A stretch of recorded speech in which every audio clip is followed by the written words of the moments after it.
complete opposition, not complete, but at least to begin opposition. But this is not the final expression of our concern. This is the initial expression. We wanted to do it before the Congress convened. And thirdly, there is a sense of urgency across the nation about the changes in the political landscape. And we want to send a message of hope to the people of this country, particularly the poor, the disadvantaged, the African Americans, the Hispanic community, that we are concerned as they are, that there will be no turning back, that we shall pursue with all diligence at our command those goals set forth in this covenant, and the principles of engagement are where we draw the line. It sounds like you're afraid of the Republicans taking over Congress. I mean, to me it sounds that way. Am I wrong? I mean, is there an element of concern, your word, fear, my word? Are you afraid of the Republicans taking over the leadership of the House? We're not afraid of the Popeye devil. We're not afraid of anybody. We are concerned about the future of this country. And certain proposals offer certain, create certain concerns. And we're prepared to meet those concerns. We are not prepared to sit by and watch our people sink into pits of despair. We want to know them to know there is hope, and that this covenant for America's future is a meaningful future, and we intend to pursue those goals. It's not a matter of fear. It's a matter of commitment to an America that keeps its promises to all its people, and that government remains sensitive and caring and efficient, and amen. I'm Tony Brown. In a moment, Black Fears of the GOP. Tony Brown's Journal is brought to you by Pepsi and its bottlers. This program is a part of Pepsi-Cola's continuing support of your community's cultural, educational, and business interests. My guests are Mr. Milton Benz. Mr. Benz is chairman of the Washington-based Council of 100, a Republican organization. My next guest is Ms. Hazel Dukes. Ms. Dukes is the president of the New York State branches of the NAACP and a prominent Democrat. My other guest is Dr. Mildred Jefferson. Dr. Jefferson is a surgeon. She was the first black woman to graduate from Harvard's medical school, and she is an emerging leader in the conservative movement. I'd like to thank all of you for being with me. I'd like to begin, Ms. Dukes. We've seen the press clipping. Shortly after the election, a press conference was held in New York in which they quote you as saying that less government will mean the implementation and the impact on African-American children will be devastating. Do you concur with the tone of the Black Leadership Forum Conference that black Americans have something to be unduly concerned about as a result of the Republican takeover and as a result of the new proposed Republican contract with America?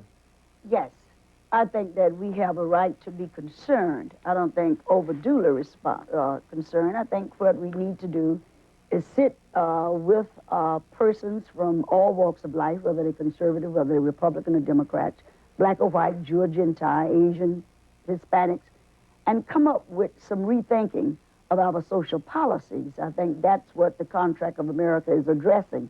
There are points in there that I can agree with, but the end result is what I'm concerned about. How would it affect? What about less government? The idea is now less government. Absolutely. I think that the federal government should be out of the role of some things. I think. You think we should have less government? We should have less government, absolutely. And less government means that we can serve the people better. But what I think we need to do is look at the social policies of this country. All of us know that there need to be change. Let's take the label away, whether we Democrats or Republican conservatives. Let's talk about Americans. Let's talk about human beings, whether they are children, whether they are senior citizens, whether they're poor, or whether they're middle class. We want to set a stage to talk about America, what it is, what it should be, and what it will be. And all of us, as long as we're on this earth, will have to have a part in it.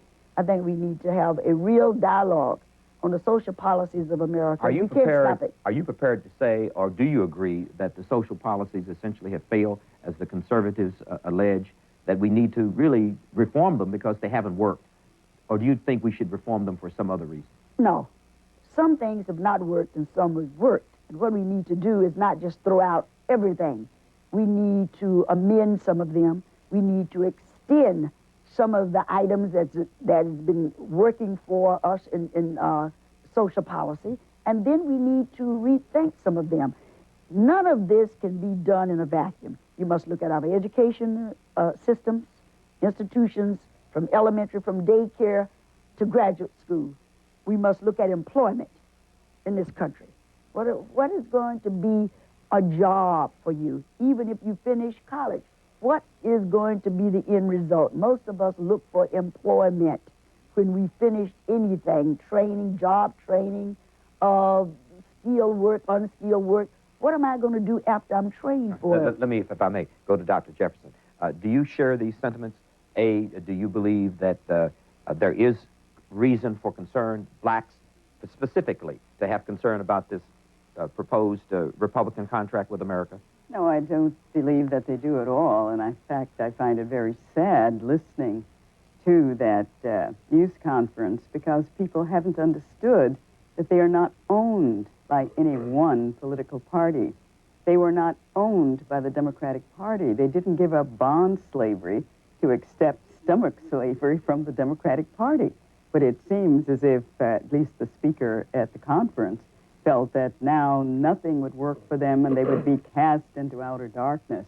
I think they will come to understand that when they get back to an understanding of individual responsibility, individual accountability, and understanding what has brought us as a nation to the point that we are, based on the founding principles of this country, then they will lose some of that fear.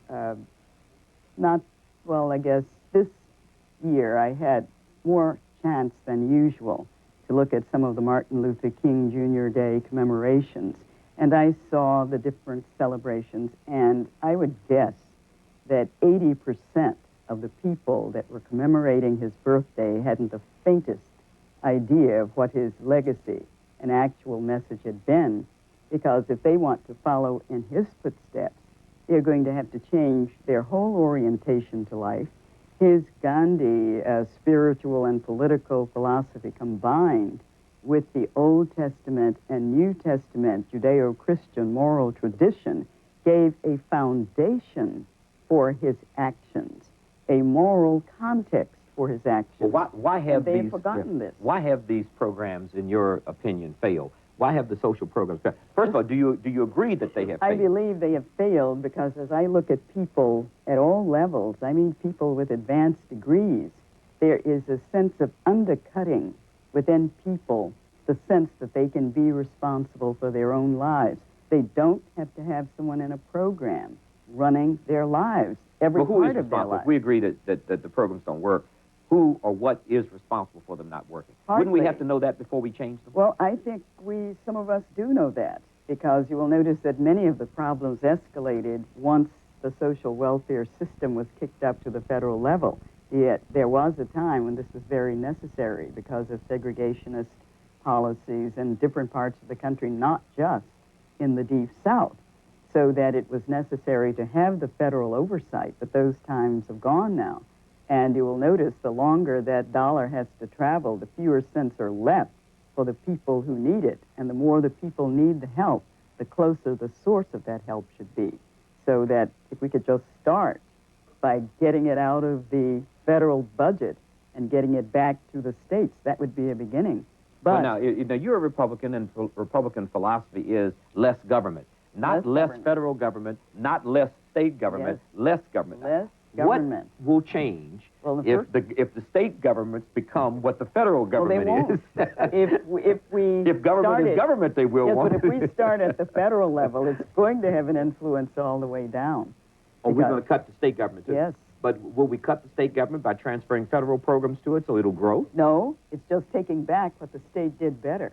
the state did better with the So they're gonna town share a little of it, administering. right? Yes. But they will overall, we'll cut trim it all of down. them, right? All of it will be trimmed down. All right, Mr. Benz, in your moving around, have you detected a fear among blacks in particular of the Republican Party? Yes.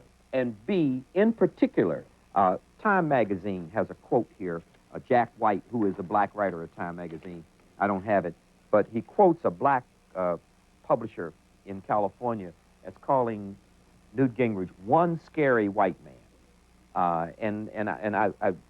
I'd have to say I've heard so many derogatory things of that nature that the Republicans want to take children away from their mothers. A, B, break up families, put children in the street, take everybody who's now in public assistance and throw them out. The Chicken Littles and the scare tactics have been unreal. Do you feel that any of this is justified based on the previous absence of the Republican Party from the civil rights movement, based on the Republican Party's Southern strategy of using white sentiment, racist sentiment, and so forth?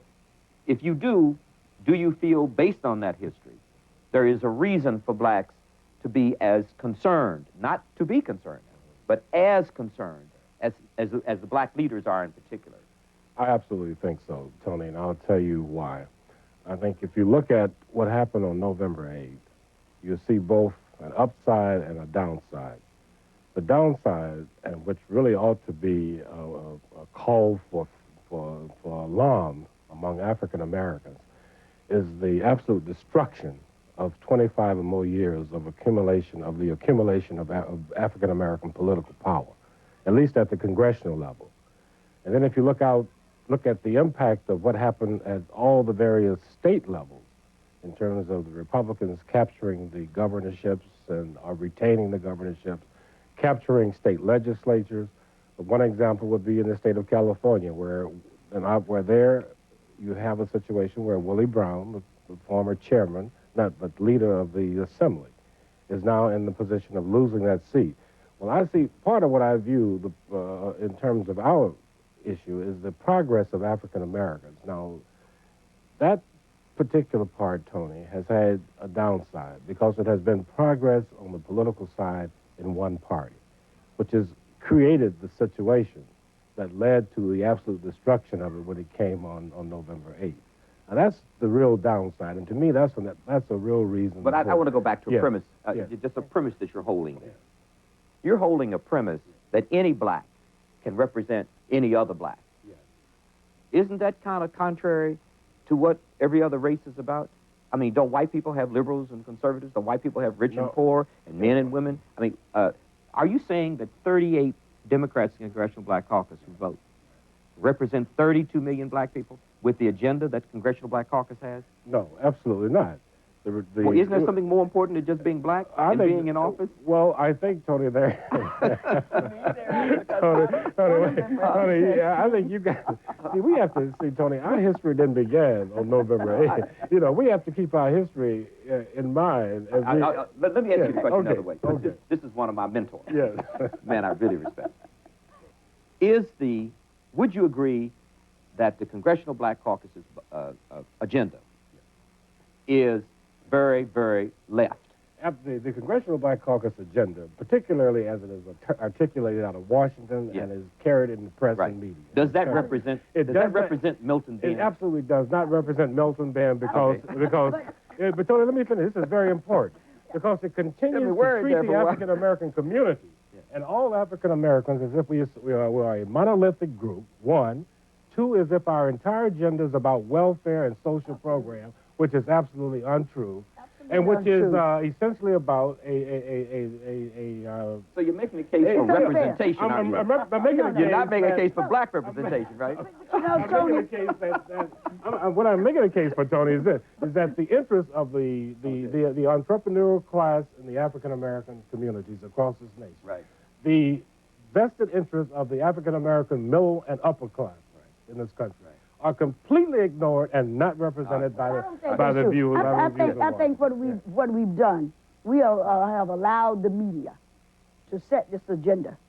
That when you say that people say that Newt is the worst, scary white man. I mean, for God's sake, that's not true. I know some people that is worse than Newt. Well, I know Newt Gingrich, and he is not a racist. Okay, but I mean, Yeah. but that's not the issue. I know for a fact it's but that's not not true. the issue we Yeah. ought to be debating. No. The issue that should be on the table now. Right.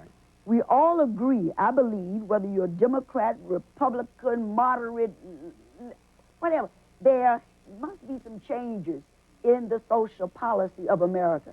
Not just for African Americans, by the way. Yeah. I mean, African Americans, this cue that you're spending that all of us on welfare, forget it. That is not true Right. when you go out into the hinterlands where Ms. whites are. Ms. Dukes, would it not be beneficial, and I know you will, to have somebody in Congress who looks like you and me Absolutely. to talk about entrepreneurship We have and done ownership? that. We have done that. Excuse me. I don't know. We have had black Democrats who did not take welfare as their only alternative for their And community. you're right. You're I absolutely resent right. that statement. No, you're being right. said. I resent that statement because Perrin Mitchell, Perrin Mitchell, his whole Yes. thing was economic development. Yes. Let's own, let's employ our people. Empower. He was not a welfare man there. Charlie Rangel has not been a welfare man, although his area Okay. has If we may, I'd like to show a film clip because I want to get to another subject, and this subject begs a question that Elizabeth Wright from Issues and Views newsletter wrote, and her fear is that the new Republican leadership is going to resort to dealing with the same liberal, black Democrats they did before, and they're not going to encourage a new alternative voice to come in. Now, let's take a look at that same press conference, the Black Leadership Forum, and let's see what went on there in terms of a question and answer that took place.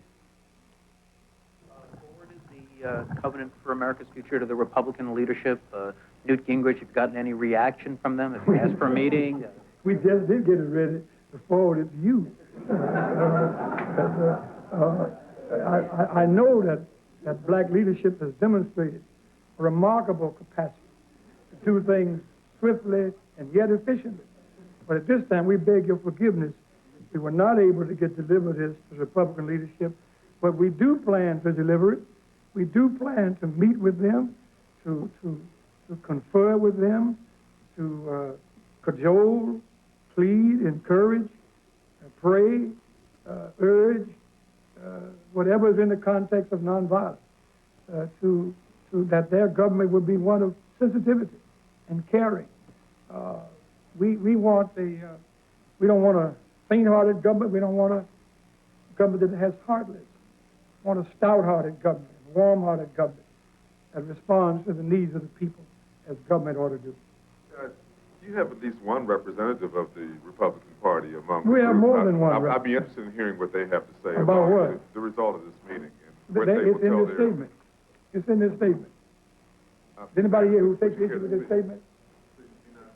Is there, wait a minute now, wait, you direct it to me. Right, but you Is don't there seem like anybody you here who takes issue with this statement? That answers your question. All right, next question. I'm not going to let you play that game with me. I'm not going to let you play that game with me. Was the what happened at the trail off? You had a representative there who was a Republican.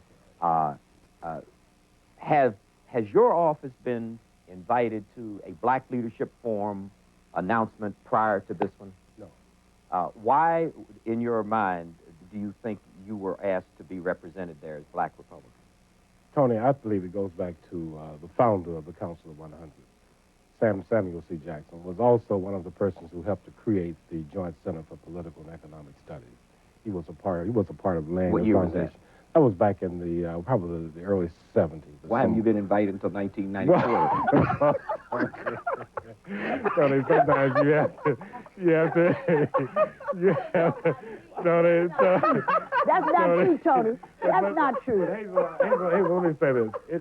It is true in the sense that... After November the 8th. After November 8th. And I understand this, Hazel. This is good politics. No, excuse me. There are some Republicans. That stay in contact and meet with Democrats.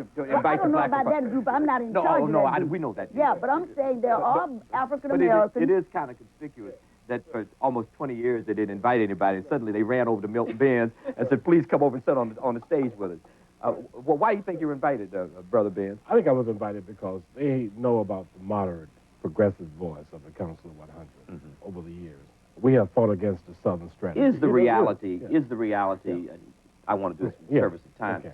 not you, but you as a bridge. I remember Gary Franks being treated terribly by many members of Congressional Black Caucus.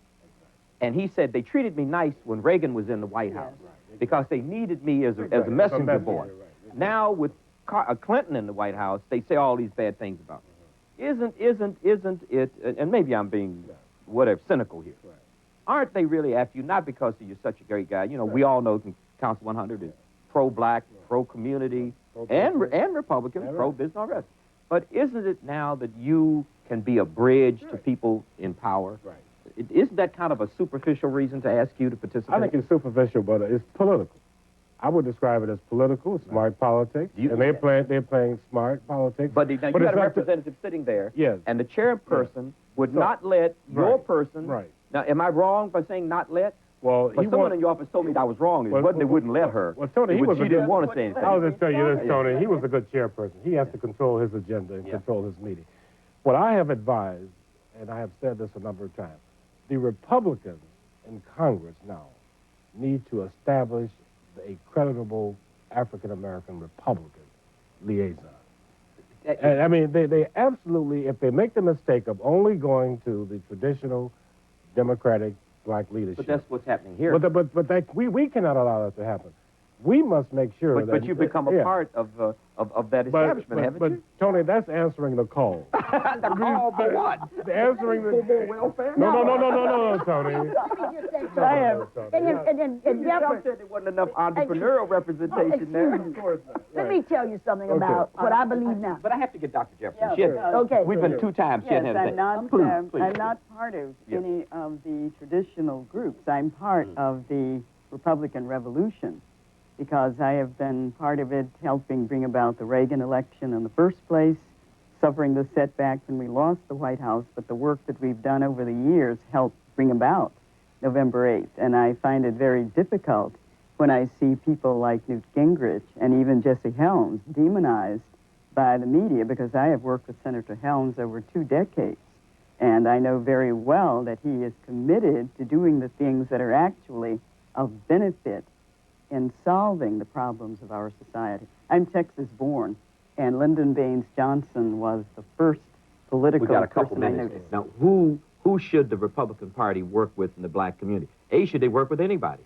B, who should they work with? They must work with the people who are willing to break the ties of the past. And I had mentioned Lyndon Johnson because his war on poverty was never intended to keep people permanently enslaved to social welfare. We've got to get one more point. And then Hazel will close us out. Absolutely. They have got to work with a bipartisan and a variety of views representing the African-American community. We cannot discount the traditional African-American. But when the Democrats are in, they leadership. certainly take care of black Democrats. Should the Republicans take care of black Republicans? No, this absolutely. First.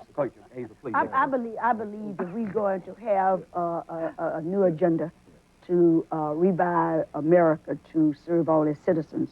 There must be a coming together of whatever.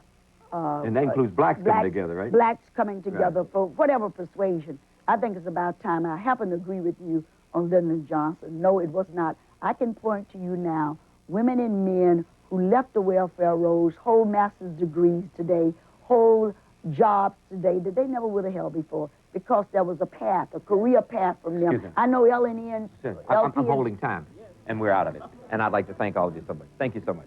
To Dr. Mitchell, Jefferson, our friend Mildred. Tonight, actor Bob Hoskins, you know, the human spectacular concert